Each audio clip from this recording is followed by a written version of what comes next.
You attended the First Minister's meeting in Ottawa in January, where much of the discussion focused on the state of the economy, the world economy, and Canada's economy.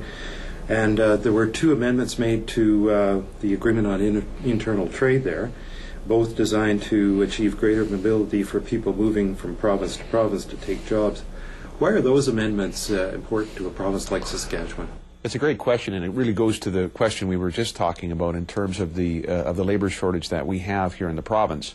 It also goes to the importance, the fundamental importance of freer trade between provinces, fewer barriers to economic growth, to commerce, to trade between provinces, and to labor mobility.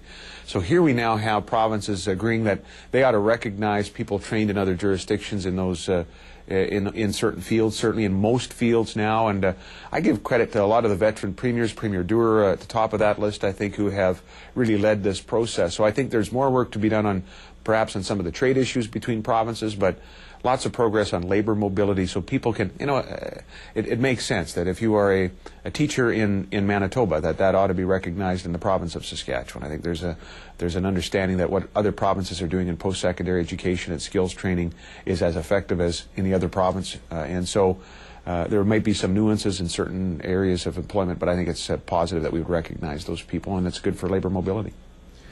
You became Premier just about the time Saskatchewan was moving out of have-not status to have status as far as the Canada's equalization program goes.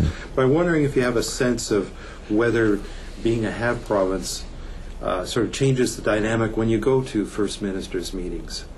I don't think it does. I just sense, and I'm still relatively a rookie when it comes to those meetings, but there's just a great deal of respect, I think, between the provinces and between the premiers, regardless of party politics, regardless of party stripe. I think the dynamic that changes is the one here in the province.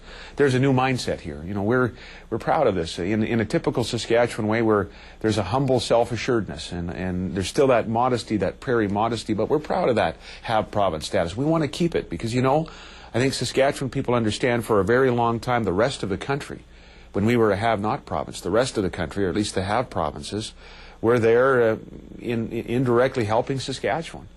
Well, now we're in that position to give a little back, maybe to continue to give back, and I think it changes the dynamic here more than it does at the First Minister's table or anywhere else. Is it refreshing to meet with Saskatchewan people and to hear that self-assuredness? It really is. There's an energy here in this province, and it is and again, I want to emphasize there's no loss of humility or modesty. I mean, it's a cyclical economy that we're used to, so I think people in Saskatchewan know that things can change quickly. Now, there are also some signs that we can sustain this economic momentum for the long term, that some things may have changed for a much longer time than just the temporary nature of cycles and commodity prices, but there's a new attitude and an energy here, and people are excited about being in the province, and that's why we see people moving to Saskatchewan and continued economic momentum even at a time of recession.